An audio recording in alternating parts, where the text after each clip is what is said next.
जी हाँ, कैसे हैं आप लोग। उम्मीद है कि आप लोग बढ़िया होंगे। बहुत दिनों बाद मुलाकात हो रही है और मैं इस मुलाकात के बाद बस एक ही वादा करता हूँ कि आज के बाद आपको समय समय पर और डेली कुछ ना कुछ स्टॉक मार्केट से संबंधित खबर जानकारी, जो स्टॉक्स अच्छे लग रहे हैं मुझे, वो मैं दूंगा। एक बात याद रखिएगा कि ये जानकारी मुझे समझ में आती है कि बेहतर है, और ये जानकारी जो है एजुकेशनल पर्पस से दी जा रही है, मैं जा रहा है। और अगर आपको लगता है कि ये दी गई जानकारी सही है तो कृपया उस पर आप भी काम कर सकते हैं। तो चलिए शुरू करते हैं हम अपने बैंक निफ्टी से। ज़्यादातर लोग क्योंकि बैंक निफ्टी पर काम करते हैं, इसलिए बैंक निफ्टी के बारे में बात करना बहुत ज़रूरी है। क्योंकि बहुत सारे लोग उसमें बैंकिंग सेक्टर में काम करते हैं, बैंकिंग सेक्टर के आई मीन स्टॉक्स पे काम करते हैं। बहुत सारे लोग बैंक निफ्टी के ऑप्शन पे काम करते हैं। तो देखते हैं कि वीकली चार्ट पे बैंक निफ्टी कैसा लग रहा है हमें। तो ये है बैंक निफ्टी का वीकली चार्ट। और जैसा कि आप देख रहे हैं, बैंक निफ्टी के वीकली चार्ट में जो हमें दिख रहा है वो ये दिख रहा है। कहीं ना कहीं इस ट्रेंड लाइन के ऊपर के पास जब जब बैंक निफ्टी आता है तब तब उसमें एक गिरावट दिख रही है। यहाँ देखिए, यहाँ से ये गिरावट शुरू हुई, फिर इस ट्रेंड लाइन के पास गया बैंक निफ्टी, और फिर से यहीं से गिरावट स्टार्ट हो गई। अब जब तक इस लेवल को क्रॉस नहीं करता बैंक निफ्टी, जो कि है 48,000 के लगभग का लेवल, जब तक इसके ऊपर चला नहीं जाता, तो मुझे लगता है कि बैंक निफ्टी में फिर से सेल ही करना उचित रहेगा, सही रहेगा। अब देखते हैं डेली चार्ट बैंक निफ्टी का, और इसमें भी आप देख रहे हैं इसी ट्रेंड लाइन को डेली चार्ट पे एक दो तीन और ये चौथी बार इसको टच करके, और फिर यहाँ से बैंक निफ्टी बार बार नीचे की ओर रिवर्स हो जाता है। तो जब तक इस ट्रेंड लाइन के ऊपर नहीं जाता है, यानी 48,000 के ऊपर बैंक निफ्टी नहीं निकलता, दो डेली डबल क्लोज नहीं आता, तब तक बैंक निफ्टी को लॉन्ग करने के बारे में सोचना नहीं चाहिए। ये फ्यूचर की बात कर रहा हूँ। और अगर देखें तो ये ट्रायंगल पैटर्न में बैंक निफ्टी चल रहा है। तो कहीं ना कहीं हमें अभी 48,000 के ऊपर अगर ये सस्टेन नहीं करता तो वहां से इसको सेल करना चाहिए, और ये इसी रेंज में घूमता रहेगा, नीचे 46,700, 46,800, और ऊपर 47,800 के अंदर घूमता रहेगा।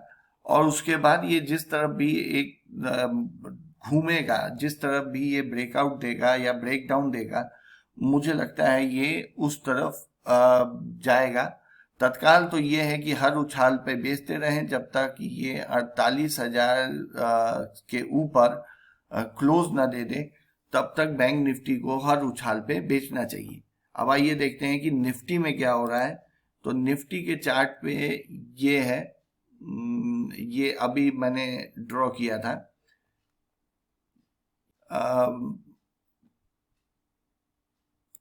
जैसा कि आप देख रहे हैं, निफ्टी के डेली चार्ट पर एक राइजिंग वेज पैटर्न बना था, जिसके अपर लेवल को टच करने के बाद बार बार निफ्टी नीचे की तरफ चैनल के निचले हिस्से में जा रहा था। उसके बाद यहाँ पर निफ्टी ने उस चैनल को ब्रेक डाउन दिया। और अगर हम बृहस्पतिवार के मूव को 2 घंटे की चार्ट पे ऑब्जर्व करें तो हम देख सकते हैं इस पैटर्न के निचले ट्रेंड लाइन को, बेस लाइन को निफ्टी ने थर्सडे को, जो कि आखिरी दिन था ट्रेडिंग का पिछले हफ्ते, उस दिन इसके ऊपर निकलने की कोशिश की, लेकिन ये ऊपर ठहर नहीं पाया। और उसके बाद एक तगड़ी प्रॉफिट बुकिंग आई और निफ्टी को वो नीचे, यानी कि 200 पॉइंट की गिरावट उसी समय निफ्टी में आई। तो जब तक अब इस ट्रेंड लाइन के ऊपर ये रुक नहीं जाता है, यानी कि 22,500, तब तक हर उछाल पर हम इसमें सेल करेंगे। और एक नीचे भी आप देख रहे होंगे एक राइजिंग वेज बन रहा है, तो इसके ट्रेंड लाइन, निचले ट्रेंड लाइन यानी कि 22,150, मुझे लगता है 22,500 के ऊपर अगर नहीं रुकता तो यहाँ से सेल करने का एक मौका हो सकता है, जो कि 22,150 तक जाए, 22,150, 22,200 तक ये आए। और अगर इसके नीचे ये टूट जाता है निफ्टी, यानी कि कहीं ना कहीं अगर ये 22,000 के नीचे चला जाता है जिस समय, उसके बाद एक एग्रेसिव शॉर्ट खुलेगा और जो कि निफ्टी को कहीं ना कहीं 21,900 के लगभग लेकर जाएगा। यानी कि हम, हो सकता है कि निफ्टी छोटे दायरे में रहे, या इसकी ये टूटने के बाद जैसा कि यहाँ पर टूटा है निचला सपोर्ट, अगर ये टूट जाता है तो निफ्टी वापस से अपने पुराने लो के लिए जा सकता है। ये हो गई निफ्टी की बात। अब हम कुछ स्टॉक्स की बात कर लेते हैं जो कि मुझे या तो बहुत अच्छे लग रहे हैं या तो उनमें ब्रेकडाउन है। तो देखते हैं कोफोर्स, ये आईटी सेक्टर का एक बड़ा स्टॉक है और इसमें जो मैं देख रहा हूँ इसमें एक अच्छी खासी गिरावट है, और फिर भी मुझे लगता है कि ये गिरावट अभी और बढ़ेगी। ये इसका वीकली चार्ट है, जैसा कि आप देख रहे हैं। इस वीकली चार्ट में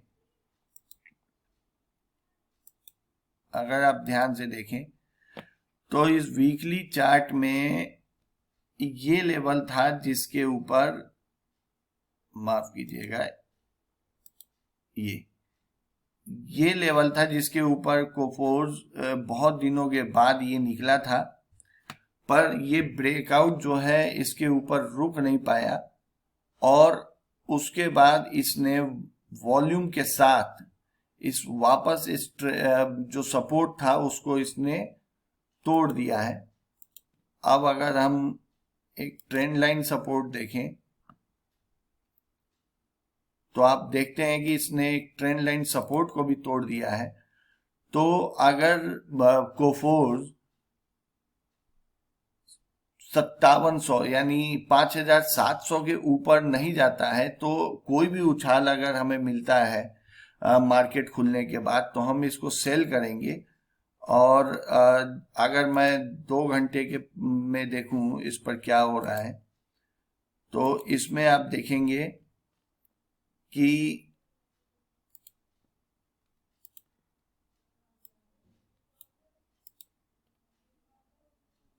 एक पीनट पैटर्न बन रहा है।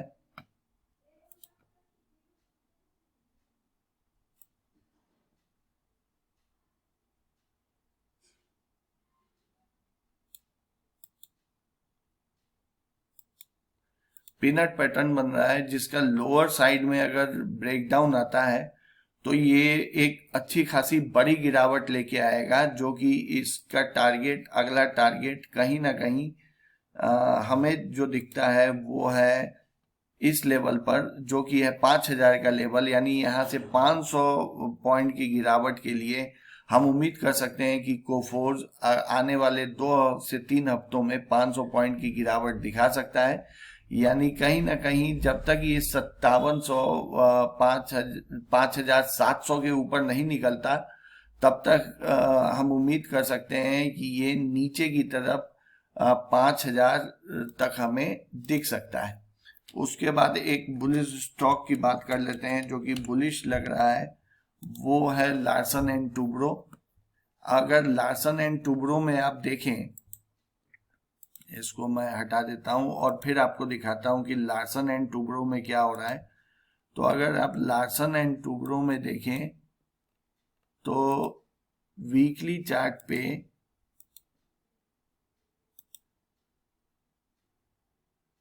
ये देखिए, वीकली चार्ट पे एक बहुत अच्छा ब्रेकआउट दिख रहा है। तो अगर हल्की सी भी आपको गिरावट मिल जाती है, जो कि आपके लिए समझ लीजिए सोने पे सुहागा होगी, अगर हल्की सी भी गिरावट मिल जाती है तो हम इसको खरीद सकते हैं यहाँ पर। इसका स्टॉप लॉस कहीं ना कहीं 3600 के नीचे हमें लगाना है, यानी कि 3550 के लगभग। और मुझे लगता है कि आने वाले समय में लार्सन एंड टुब्रो कहीं ना कहीं हमें 4200 से लेके 4500 तक के रेंज में दिखाई देगा। और अगर आपको मैं 2 घंटे की चार्ट पे दिखाऊं तो आप ये देखिए, एक कप एंड हैंडल पैटर्न का ब्रेकआउट है लार्सन एंड टुब्रो में। और जब तक ये कप एंड हैंडल पैटर्न का ब्रेकआउट सस्टेन करता है, इसको यहाँ कर लें आप, जब ये तो जितना आपको इस ट्रेंड लाइन के अगल बगल मिल जाए उतना आपका रिस्क रिवॉर्ड रेशियो बेहतर होगा, और वो ट्रेड आप लंबे समय के लिए रख भी सकते हो। वैसे जो एग्रेसिव लॉन्ग करने वाले हैं वो मंडे को इसको खरीद सकते हैं, पर उनका स्टॉप लॉस यहीं कहीं ना कहीं 3550 के नीचे होगा, और आप इसको होल्ड करें। इसका टारगेट 4200 के लगभग जाएगा। तो हमने आज 4 चीज़ों पे बात की, Nifty, bank Nifty, Larsen and Toubro, और साथ में बात की कोफोर्स की, जो कि मुझे लगता है कि इसमें गिरावट है। और लार्सन एंड टुब्रो मुझे लगता है बुलिश स्टॉक होगा। और बैंक निफ्टी और निफ्टी रेंज बाउंड रहेगा, ये मेरा कंक्लूजन है। बैंक निफ्टी और निफ्टी को तत्काल जब तक उस रेंज में है आप हर उस छाल के साथ बेच सकते हैं। अभी आने वाले समय में आपको मैं बिटकॉइन और गोल्ड पर भी जानकारी दूंगा।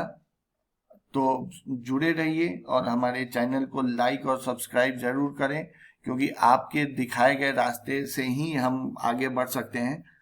तो बाकी आप हमारे साथ जुड़े रहिए, ऐसे बेहतरीन स्टॉक